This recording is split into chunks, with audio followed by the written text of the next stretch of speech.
दर्जी मेरे कपड़ों की नाप कर रहा था और हाथ लगा रहा था। मेरी तबीयत खराब होने लगी। फिर उसने मेरा काम उतार दिया। मेरा नाम बबली है। मेरी उम्र 24 साल है। मेरी शादी को 2 साल हो गए थे, मगर कोई औलाद नहीं थी। मैं देखने में बहुत खूबसूरत थी, गोरा सफेद रंग और लंबा कद, और मेरे लंबे लंबे बाल और कमर पतली थी।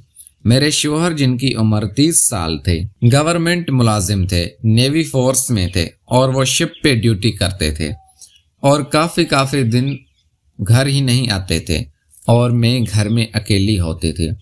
मेरे अम्मी अब्बू बहन भाई सब लाहौर में रहते थे और हम कराची में रहते थे। मेरे शोहर का नाम कुर्बान था। हम दोनों मियाँ बीवी में मोहब्बत थी। हमारी जिंदगी बहुत अच्छी चल रही थी। मैं घर से बहुत कम ही जाती थी। एक दिन मेरे शोहर ड्यूटी पर जा रहे थे और कहने लगे, बबली, मैं 1 महीने के बाद आऊँगा। वो किसी दूसरे मुल्क शिप के ले जा रहे थे, कुछ सामान लेकर। मुझे काफ़ी अजीब लगा कि मैं अकेले कैसे 1 महीने तक रहूँगी। बिला आखिर वो चले गए। अब मैं घर पर अकेली थी। खैर, वक्त गुजरता गया और 1 महीना कैसे गुजरा पता ही नहीं चला और मेरे शोहर 1 महीने के बाद वापस आ गए। मुझे गले से लगाया। मैं उनके गले लगकर रोने लगी। मेरे शोहर मुझे कहने लगे, बबली, क्या हुआ, तुम रो क्यों रही हो? मैंने कहा, कुर्बान, मैंने आपको बहुत मिस किया, रात दिन आपको याद करती थी। तो मेरे शोहर मुझे कहने लगे, बबली, मैं भी आपको बहुत ज़्यादा याद करता था। मेरे शोहर मेरे लिए काफ़ी सामान लाए थे और कपड़ों के सूट भी लाए थे। फिर मुझे कहने लगे, बबली, मेरे साथ चलना दर्जी के पास और अपने कपड़ों की नाप उसको दे देना, वो सिलाई करेगा। और फिर अचानक ही मेरे शोहर कुर्बान को ड्यूटी पर जाना पड़ गया। अगले दिन मैं अकेली दर्जी के पास चली गई। वहां गई तो वो अकेला लड़का बैठा हुआ था। उसकी उम्र लगभग 28 साल या 29 साल थी। मैंने उससे सलाम किया। उसने कहा, वालेकुम अस्सलाम। फिर वो कहने लगा, बाजी बोले, मैडम। मैंने कहा कि ये कपड़े हैं, ये सिलाई करने हैं, आप मेरी नाप लीजिए। फिर उसने कहा कि आप अंदर आ जाएं। मैं अंदर चली गई। फिर उसने ऊंची टेप उठाया और मेरे कपड़ों की नाप लेने लगा।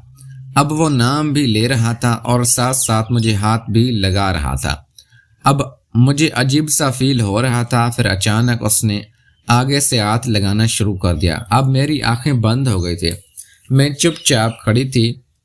फिर उसने जाके गेट को कुंडी लगा दी और फिर उसने मेरा काम करना शुरू किया।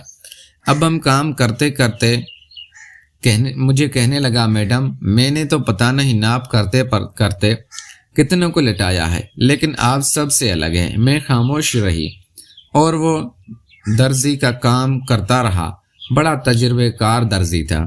वो मेरा काम बड़ी महारत से कर रहा था और 1 घंटे बाद वो थक गया और कहने लगा, मैडम, आज के लिए इतना काफ़ी है, अब कपड़े लेने कब तक आएंगे? मैंने कहा, जब तुम कहो।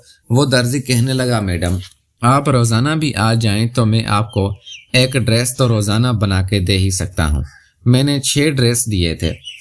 फिर मैं रोज़ाना जाती और वो मेरा काम करता और 1 ड्रेस भी तैयार करके मुझे दे देता और मैं काम करवा के 1 ड्रेस लेके घर वापस आ जाते। 6 दिन में रोज़ाना जाती रही और काम हो गया। सारे कपड़ों की सिलाई कर दी। मैंने उससे पैसे दे दिए तो उसने नहीं लिए। अब मैं हर हफ्ते बहाने से जाती हूँ और अपना काम करवा के आती हूँ। और कुछ अरसा बाद में हामला हो गई। मेरा शोहर भी बहुत खुश था और फिर 1 साल बाद मुझे बेटा पैदा हुआ। अब मैं बहुत खुशी से अपने शोहर के साथ रहती हूँ। इस दर्जी को मैंने छोड़ दिया है।